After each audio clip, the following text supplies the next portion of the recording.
Hi friends आपण मानक स्वागत आपणकर प्रिय YouTube channel MJ smile world को आसंता काली आपणकर विद्यालय अभिभावक शिक्षक शिक्षयित्री तथा विद्यालय परिचालना कमिटी बैठक आयोजन करा जिवो जेउठी आपणकर सांप्रतिक बन्या परिस्थिति रही सेठी आपणकर 4/8/2026 रे ए बैठक आयोजन में जदि कौन असुविधा हुए तेबे आपण 4/8/2026 रु 14/8/2026 मध्य जेकोसी गोटे दिन आपण विद्यालय ए बैठक टी आयोजन करें। आम लास्ट वीडियो रे जहाँ भी कार्यसूची रही विषय वस्तु गुड़िक रही से विषय आलोचना करते तो यह वीडियो आम देखा कि आपणकर प्रारंभिक स्तर पर आकलन रूपरेख शिशु बाटिकार अष्टम श्रेणी पर्यंत कौन सब रही जो तीनो स्तर आपंकर रही आपंकर मौलिक स्तर प्रस्तुति स्तर आ गए रही मध्य स्तर।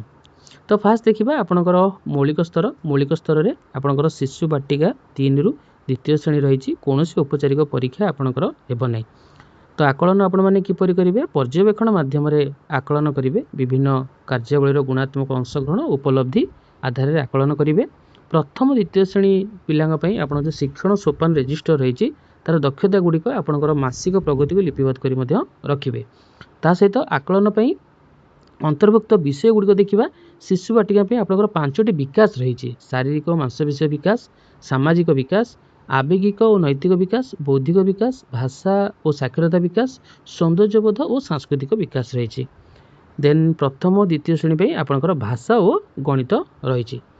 नेक्स्ट देखो आपंकर जो प्रस्तुति स्तर रही आपंकर तृतीय श्रेणी ठारू पंचम श्रेणी पर्यंत प्रस्तुति स्तर निमंते जो नंबर आवंटन करा जायछि। तो फास्ट तो यह दुईटी फेज करा जायछि। ओके तो फास्ट फेज आपंकर एप्रिल रु सेप्टेम्बर सेकेंड फेज आपंकर अक्टोबर रु मार्च रही।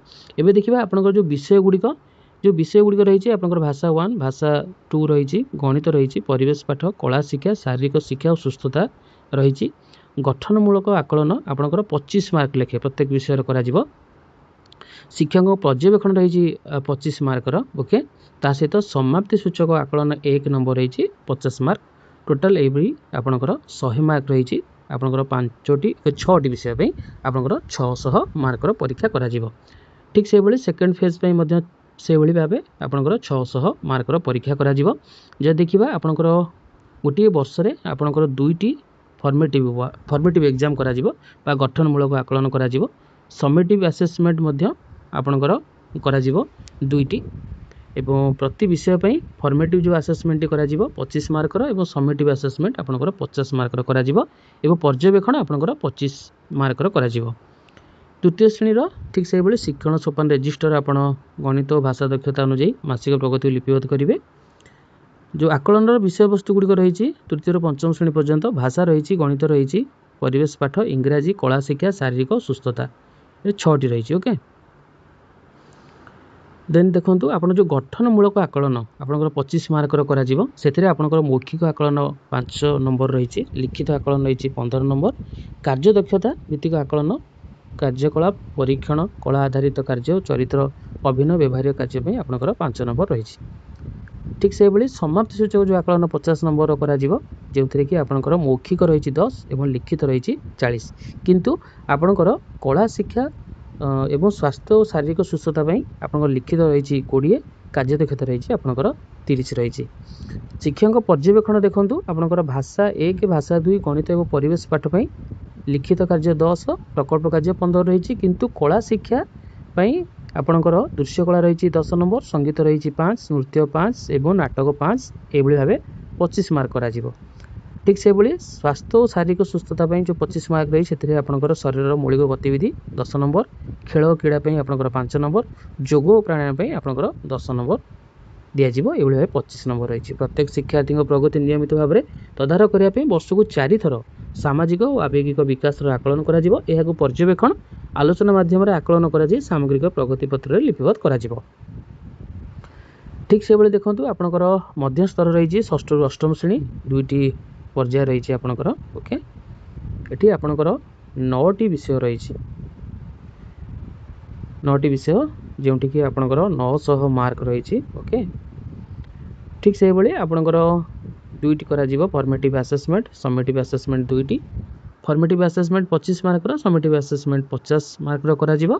शिक्षक द्वारा पर्यवेक्षण आपंकर 25 मार्क रही। जो आकलन विषय वस्तु गुड़िक रही भाषा 1 भाषा 2 भाषा 3 गणित विज्ञान सामाजिक विज्ञान कला शिक्षा शारीरिक शिक्षा ଓ ସୁସ୍ଥତା ଏବଂ ବୃତ୍ତିଗତ ଶିକ୍ଷା ରହିଛି। ଏଭଳି ଭାବେ 9ଟି ବିଷୟ ରହିଛି। ଗଠନମୂଳକ ଆକଳନ ଯେଉଁ କରାଯିବ 25 ମାର୍କର, ଏଥିରେ ଆପଣଙ୍କର ମୌଖିକ ରହିଛି 5 ନମ୍ବର, ଲିଖିତ ଆପଣଙ୍କର 15 ନମ୍ବର, କାର୍ଯ୍ୟଦକ୍ଷତା ଯେମିତିକି ରହିଛି କାର୍ଯ୍ୟକଳାପ ପରୀକ୍ଷଣ, କଳା ଆଧାରିତ କାର୍ଯ୍ୟ, ଚରିତ୍ର ଅଭିନୟ, ବ୍ୟବହାରିକ କାର୍ଯ୍ୟ ରହିଛି ଆପଣଙ୍କର 5 ନମ୍ବର। ଏଥିରେ ଆପଣଙ୍କର ସମାଜସୂଚକ ଆକଳନରେ ଦେଖନ୍ତୁ ଯେଉଁ 50 ନମ୍ବର କରାଯିବ କେବଳ ଲିଖିତ କାର୍ଯ୍ୟ କରାଯିବ, ମୌଖିକ ନାହିଁ ଏଠି। ଠିକ୍ ଅଛି। ଦେନ୍ ଆପଣଙ୍କର କଳା ଶିକ୍ଷା ଏବଂ ସ୍ୱାସ୍ଥ୍ୟ ଏବଂ ଶାରୀରିକ ସୁସ୍ଥତା ପାଇଁ ଲିଖିତ ଆପଣଙ୍କର 20 କରାଯିବ, କାର୍ଯ୍ୟଦକ୍ଷତା ଆପଣଙ୍କର 30 ନମ୍ବର ରହିଛି।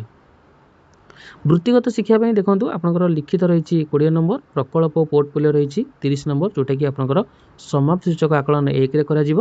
କିନ୍ତୁ 2ରେ ଆପଣଙ୍କର ଲିଖିତ ରହିଛି 20 ନମ୍ବର, କୌଶଳ ମେଳା ରହିଛି ଆପଣଙ୍କର 30 ନମ୍ବର।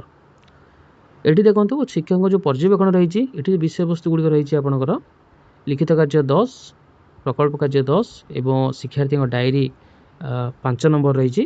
ଓକେ। କିନ୍ତୁ ଆପଣଙ୍କର କଳା ଶିକ୍ଷା, ସ୍ୱାସ୍ଥ୍ୟ ଏବଂ ଶାରୀରିକ ସୁସ୍ଥତା ଏବଂ ବୃତ୍ତିଗତ ଶିକ୍ଷା ପାଇଁ ଏଠି ଆପଣଙ୍କ ଡିଷ୍ଟ୍ରିବ୍ୟୁସନ୍ ରହିଛି। କଳା ଶିକ୍ଷା ପାଇଁ ଆପଣଙ୍କର ଦୃଶ୍ୟକଳା 10, ସଙ୍ଗୀତ 5, ନୃତ୍ୟ 5, ନାଟକ 5 ନମ୍ବର, ଟୋଟାଲ୍ 25। ଠିକ୍ ସେହିଭଳି ସ୍ୱାସ୍ଥ୍ୟ ଏବଂ ଶାରୀରିକ ସୁସ୍ଥତା ପାଇଁ ଆପଣଙ୍କର ମୌଳିକ ବ୍ୟାୟାମ, ନିରୋ ମାଂସପେଶୀୟ ଗତିବିଧି ଏବଂ କ୍ରୀଡ଼ା ରହିଛି 10 ନମ୍ବର, ଖେଳ ରହିଛି 5 ନମ୍ବର, ଯୋଗ ଆସନ ଏବଂ ପ୍ରାଣାୟାମ ରହିଛି 10 ନମ୍ବର। ବୃତ୍ତିଗତ ଶିକ୍ଷା ପାଇଁ ଆପଣଙ୍କର 25 ନମ୍ବରରେ ଦକ୍ଷତା ନିପୁଣତା ହେଉଛି 5 ନମ୍ବର, ପ୍ରକ୍ରିୟାଗୁଡ଼ିକ ବୋଧଗମ୍ୟତା 5 ନମ୍ବର, କାର୍ଯ୍ୟ ପ୍ରତି ମନୋଭାବ 5 ନମ୍ବର, କାର୍ଯ୍ୟ ପୁସ୍ତକରେ ସମାପ୍ତ କରିଥିବା କାର୍ଯ୍ୟ 5 ନମ୍ବର, ବାସ୍ତବ ଜୀବନରେ ପ୍ରୟୋଗ ରହିଛି 5 ନମ୍ବର। ତ ଇଏ ରହିଛି ଆପଣଙ୍କର ଡିଟେଲ୍ସ। ଏଭଳି ଭାବେ ଆପଣଙ୍କର ମାର୍କ ଗୁଡ଼ିକ ଡିଷ୍ଟ୍ରିବ୍ୟୁସନ୍ କରାଯାଇଛି। ହୋପ୍ ଆଜିର ଭିଡ଼ିଓଟି ଆପଣମାନଙ୍କ ପାଇଁ ଇନଫର୍ମେଟିଭ୍ ଥିବ। ଯଦି ଭିଡ଼ିଓଟି ଆପଣଙ୍କୁ ଭଲ ଲାଗେ ଭିଡ଼ିଓ ଲାଇକ୍ କରିବେ, ସେୟାର କରିବେ, ଆମ ଚ୍ୟାନେଲ୍ ସବସ୍କ୍ରାଇବ୍ କରିବେ। ଧନ୍ୟବାଦ।